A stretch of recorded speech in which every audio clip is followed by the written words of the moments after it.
Motor Week is made possible by Tire Rack.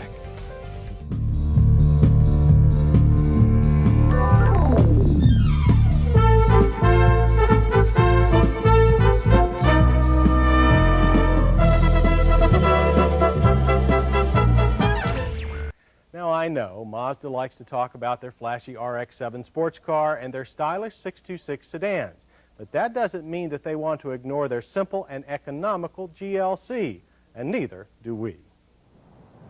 Even though it might be easy for it to get lost in the shuffle, since there are so many cars in the same subcompact category as the GLC. And it also doesn't help that everybody's going for much bigger cars again these days.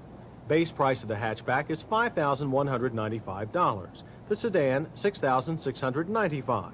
And even this three-boxer with high-line luxury trim is only $7,395. So it's easy to see that the GLC might be a bargain, especially since Mazda dealers have more of a reputation for going slow on added dealer markups than most other import sellers. But okay, enough of the sales pitch.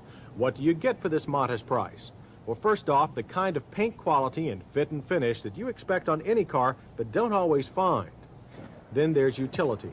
Room for 4 adults, more than expected, with easy entry through rear doors that are wider than normal for a subcompact. And the split 60/40 seat backs fold nearly flat, so the already large trunk can also handle much longer items such as skis or a garden hoe. Since this is just a slightly spiffed up commuter car, you won't find an opulent interior. On the other hand, it's no poorhouse either. The front bucket seats are covered with good-looking fabric, though we suspect it might wear quickly. The cushions are flat, with little side support, but feel well padded and did hit us at the right spot in the lower back. The shifter protrudes from a small floor console that, like the dash, has just a touch of genuine plastic wood. The hooded instruments are clear, but you get a tachometer only with the luxury trim. While we would like to see more dials, at least there's a comprehensive system of warning lights.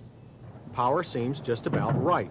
Mazda's 1.5-liter four-cylinder is fed by a 2-barrel carburetor and sprouts 69 horsepower and 83 pounds of torque. Dipsticks are obvious, and the oil filter can be reached from up top. Only the belts might require a mechanic to double as a contortionist. While the base GLC hatch is equipped with a 4-speed manual, the 5-speed on all other models is preferred.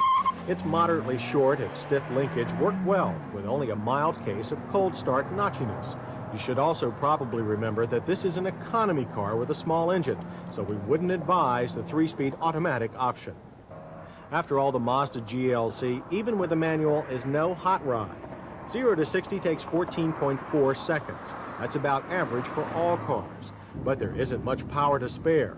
Plus 6.6 seconds to go from 40 to 55 in third gear is a bit longer in the left lane than we'd like. But acceleration is quite acceptable, given the mileage expectations of the GLC.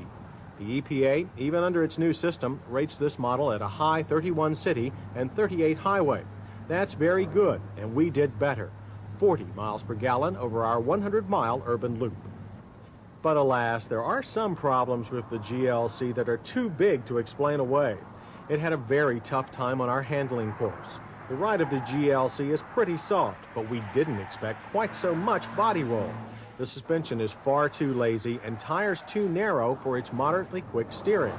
After a few turns, a pendulum effect beats the struts and springs against their stops. It's one thing to encounter that at slow speeds, but it can be frightening if you're trying to avoid an obstacle at 55 or above. We felt much better about the GLC's power-assisted disc drum brakes. Stops from 55 were very short, with an average of only 116 feet. Fade 2 was minimal, since over 6 tries, distances varied only slightly from a short of 112 feet to a long of 120. Practical buyers will also like the GLC's turning circle, 31 feet from curb to curb. That's even tight for a subcompact. If it's usually true that you get what you pay for, then the Mazda GLC seems to be a most respectable buy. Except for its handling, it seems to do everything you expect of a small car in average fashion or better. It's a good car, not a great car. But in the inexpensive, high-mileage subcompact class, it's a choice that definitely shouldn't get lost in the shuffle.